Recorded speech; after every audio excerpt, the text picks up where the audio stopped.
Hello everyone, હું Mehul sir આપ સૌનું સ્વાગત કરું છું મારી ચેનલ ધ બ્રાઇટર્સમાં.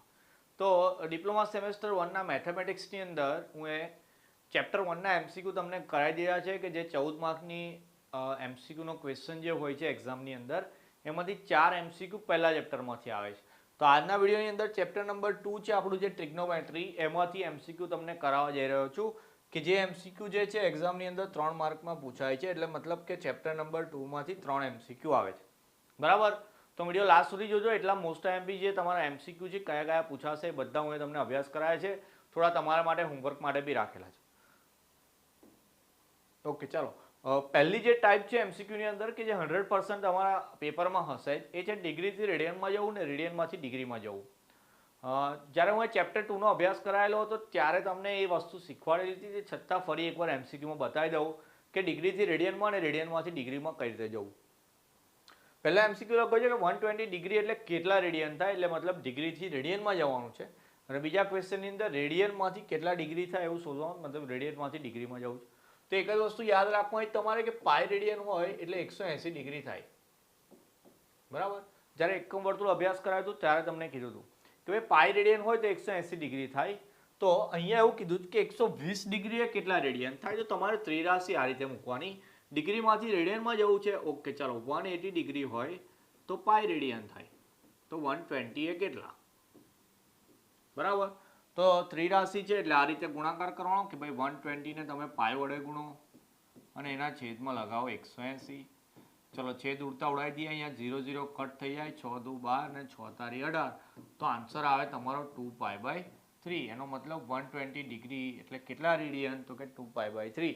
હવે અહીંયા ડિગ્રીમાંથી રેડિયનમાં જવું, તો હવે છે ક્વેશ્ચન રેડિયનમાંથી ડિગ્રીમાં જાઓ તો ત્રિરાશિ ઉલટાઈ દેવાની કે ભાઈ પાઈ રેડિયન હોય એટલે 180 ડિગ્રી, તો પછી 5π/12 એ કેટલા, તો કે આ બેનો ગુણાકાર થાય એટલે લખો અહીંયા કે ભાઈ 5π/12 ને ગુણવાના 180 વડે અને એના છેદમાં લગાવો. ચાલો, પાઈ ઉડી ગયા. અહીંયા બી છેદ ઉડાય. 6 દુ 12, 6 તારી 18 એટલે 30 આવ્યા. 15 દુ 30 થઈ જાય. ફરી 15 પંચા 75, તો કેટલો આન્સર આવે, તો કે 75 ડિગ્રી. બરાબર. એક જ ત્રિરાશિ લગાવવાની. એનું એક બીજું બી ઉદાહરણ મેં આપી દઉં.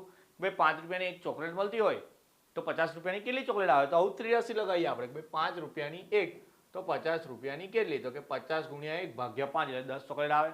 તો એવું તો મોડે આપણને આવડે. તે જ વસ્તુ છે આવી અહીંયા કે ડિગ્રીમાંથી રેડિયન જવું હોય તો આ શરત લખવાની કે 180 ડિગ્રી હોય તો પાઈ, અને રેડિયનમાંથી ડિગ્રીમાં જવું હોય તો પાઈ એટલે 180.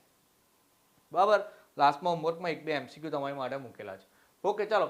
અત્યારે જે વસ્તુ અહીંયા તમારી માટે તૈયાર કરી છે એ છે મુખ્ય આવર્તમાન. તો આનો બી એક એમસીક્યુ 99% પૂછાય છે એક્ઝામની અંદર. ડિગ્રીને એક રેડિયનનો તો કરવાનો જ છે, એની સિવાય તમારે આ મુખ્ય આવર્તમાનનો ટોપિક બી તૈયાર કરવાનો છે.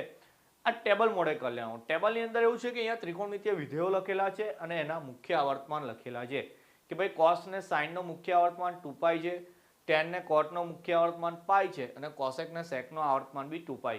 મતલબ કે tan ને cot નો જ ખાલી પાઈ આવે છે, બીજા બધાનો મુખ્ય આવર્તમાન કેટલો છે, 2π છે.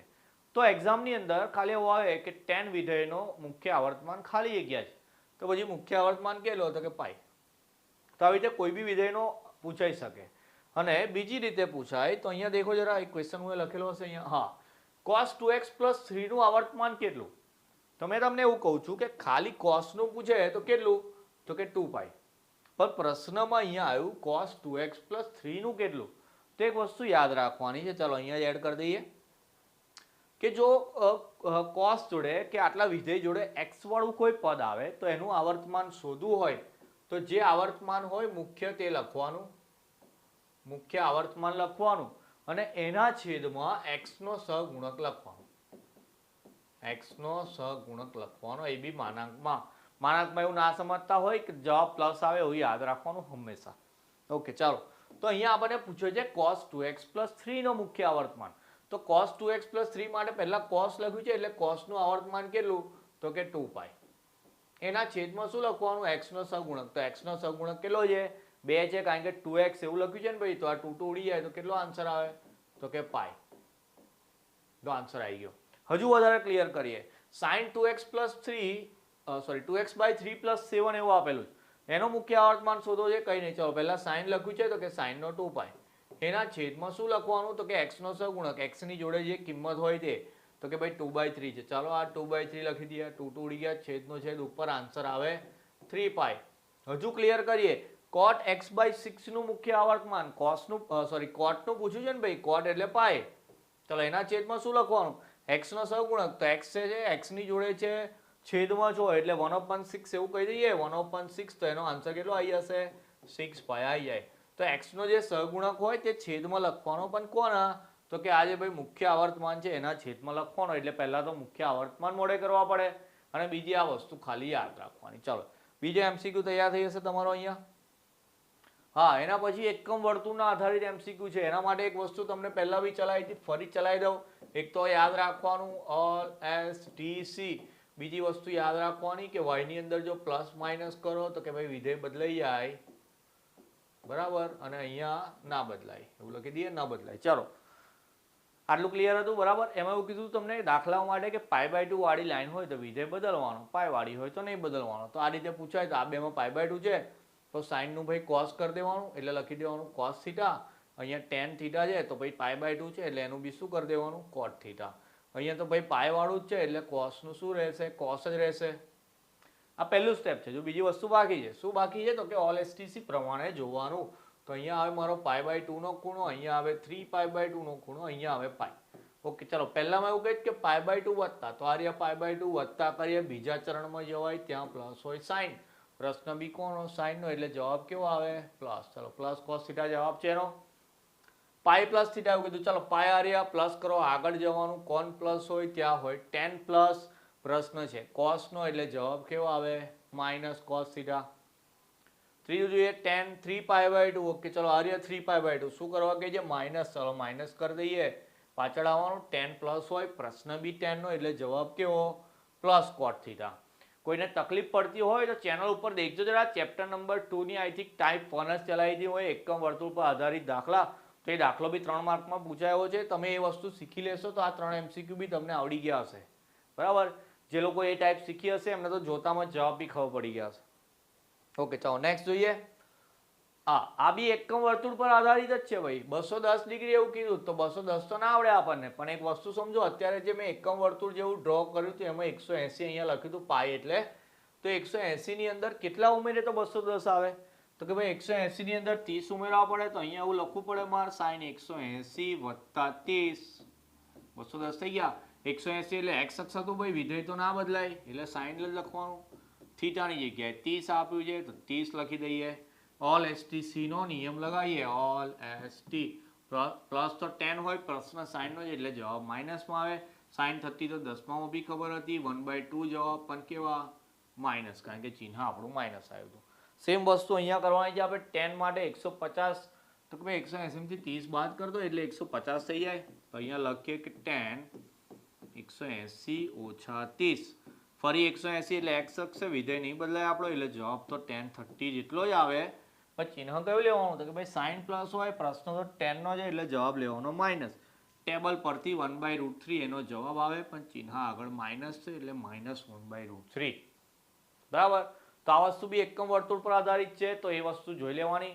આ ત્રિકોણમિતિનું ટેબલ છે કે જેમાં 30 60 90 વાળી કિંમતો યાદ રાખવાની હતી, તો એ તમને મેં આલેખમાં સમજાવ્યું હતું કેવી રીતે યાદ રાખવાનું, તો એ બી જોઈ લેવાનું. અને જે લોકો ચેપ્ટર 2 તૈયાર નથી કરતા કે જેમને અઘરું લાગે છે એમને કહી દઉં કે આલેખવાળી જે રીત છે ટાઈપ 3 માં ચલાવી છે આઈ થિંક એ કરી દેવાની છે. ખાસ આલેખ 4 માર્કમાં પૂછાશે અને એટલી ઇઝી રીતમાં હોય તમને આલેખ શીખવાડે છે કે કોઈ બી સ્ટુડન્ટ હશે જેને બીક લાગતી હોય ટ્રિગોમેટ્રીની એને બી આવડી જશે, બરાબર. અને એ જોયા પછી MCQ બી કરી લેજો. પહેલી બે ટાઈપ તો બહુ ઇઝી હતી, કદાચ આમાં જો તમને તકલીફ લાવી હોય તો તમે સ્કીપ કરી શકો છો, પણ આવર્તમાન ને ડિગ્રી રેડિયન વાળું તો ખાસ કરી દેવાનું. ચલો એના ભાઈ જોઈએ નેક્સ્ટ. ઓકે, ચાલો આ બધા સૂત્રો છે અહીંયા, બરાબર. તો સૂત્ર તો યાદ રાખવા પડશે. તો અહીંયા હું સૂત્રો રાખ્યા છે, અહીંયા હું સૂત્ર લખ્યું છું અત્યારે. સૂત્રો પણ એમાં કોઈ સમજવાની રીત ના હોય, સૂત્ર યાદ રાખવાનું, બરાબર. પહેલામાં sine inverse x plus cos inverse x હોય તો એનો જવાબ π/2 આવે. તો જેવી રીતે સાઇન ઇનવર્સ ને કોસ ઇનવર્સ માટે સૂત્ર છે એવું ટેન ઇનવર્સ ને કોટ ઇનવર્સનું છે, યાદ કરી લેજો જરા. અને એવું જ સેમ સૂત્ર છે કોસેક ઇનવર્સ અને સેક ઇનવર્સનું. એટલે મતલબ એ બધાનો જવાબ બી કેટલો આવે? π/2 જ આવે. ઓકે, ચાલો એના પછી મેં અહીંયા લખ્યું સાઇન 2 થીટાનું સૂત્ર. તો સાઇન 2 થીટાનું સૂત્ર તમારું છે 2 sin θ cos θ. બરાબર. જો ટેનના સ્વરૂપમાં પૂછે તો બીજું બી સૂત્ર છે એનું 2 tan theta upon 1 plus tan square theta. બરાબર. સૂત્ર યાદ રાખી લેવાના છે. ખાલી tan to થીટાનું સૂત્ર પૂછશે તો tan to થીટાનું સૂત્ર છે 2 tan theta upon 1 minus tan square theta. Okay, double line થઈ ગઈ, પૂછી નાખીએ. ચાલો, 2 tan theta upon 1 minus tan square theta. તો આ તમારું tan to થીટાનું સૂત્ર છે. ઓકે, sin 3 થીટા પૂછે છે તો sin 3 થીટાનું સૂત્ર બી કહી દઉં તમને. sin 3 થીટાનું સૂત્ર છે તમારું 3 sin theta minus 4 sin cube theta. ચલો, એ જ રીતે કોસનું અને સાઇનનું ટેનનું બી સૂત્ર લખવાનું, બંને લખી દઈએ અહીંયા. કોસનું થઈ જશે 4 cos ક્યુબ થીટા માઇનસ 3 cos થીટા, ઉપરવાળા જેવું જ છે, ખાલી પદ ઉલટી ગયા છે આમાં. અને tan 3 થીટાનું છે 3 tan theta minus tan cube theta upon 1 minus 3 tan square theta. હવે બીજી વાત કે અહીંયા બધા થીટા થીટા લખે છે, એની જગ્યાએ એક્સ એક્સ કરીને આપે તો પછી અહીંયા થીટાની જગ્યાએ એક્સ કરી દેવાનું. જો એ કરીને આવે તો એ કરી દેવાનું, બરાબર. પણ સૂત્રો નહીં બદલાય, ખાલી સંજ્ઞા બદલાશે તો એ રીતે ચેન્જ કરી લેવાનું. એના પછી તો આઈ થિંક એમસીક્યુ નથી હવે. ઓકે, હોમવર્ક માટે એમસીક્યુ આપેલા છે તમને, 4 લખ્યા છે. ઓકે, 7 એમસીક્યુ હોમવર્ક માટે લખેલા છે, જરા દેખી લેજો, સ્ક્રીનશોટ લઈ લેજો અથવા વિડીયો પોઝ કરીને દરેકનો એક એકનો જવાબ ચેક કરતા જજો. કોમેન્ટ સેક્શનમાં લખજો સાચો જવાબ છે, ખોટો જવાબ હું તમને તરત રિપ્લાય કરી દઈશ. ખોટો હોય તો ફરી ટ્રાય કરવાનો, આગળ વિડીયો રિવાઇન્ડ કરીને પહેલાં જોઈ લેવાનું કઈ ટાઈપનો છે. પ્રયાસ કરશો તો જ આવડશે, બરાબર. હું અત્યારે બધા ઘણા વિડીયો તમે જોઈ લેવું થાય આવડી ગયું, પણ એવું નથી. જાતે પ્રેક્ટિસ કરીને જવાબ લાવો તો જ આવડશે. પહેલા 2 ડિગ્રી રેડિયનવાળા છે, એના પછીના 2 મુખ્ય આવર્તમાન છે. અહીંયા તો ખાલી 10નું મુખ્ય આવર્તમાન પૂછ્યું છે તો ટેબલ પરથી ડાયરેક્ટ કિંમત લખવાની છે. અહીંયા sin 3 માઇનસ 5x નું લખવું છે તો પહેલા ઉપર સાઇનનું લખવાનું, નીચે એક્સનો સહગુણક. યાદ રાખવાનું કે કોઈ દિવસ જવાબ -1 આવે. 2 ઓપ્શન તમારા હું કરી નાખું. ચલો, એના પછીના એમસીક્યુમાં શું લખ્યું છે? cos 135 અને tan 3π/2 પ્લસ થીટા. એનો મતલબ કે એકમ વર્તુળની વાત આવી ફરી, તો આ બંને એકમ વર્તુળને આધારિત છે.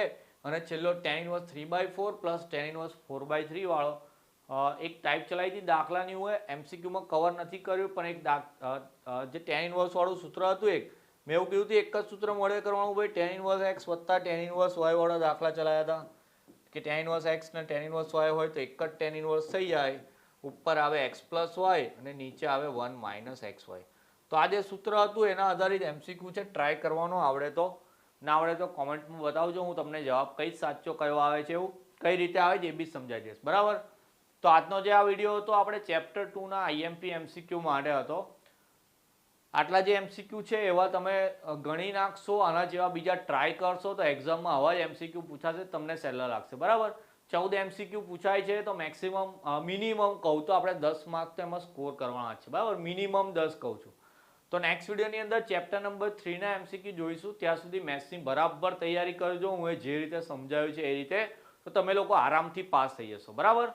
ચલો, મળીએ નેક્સ્ટ વિડીયોમાં. જય હિન્દ.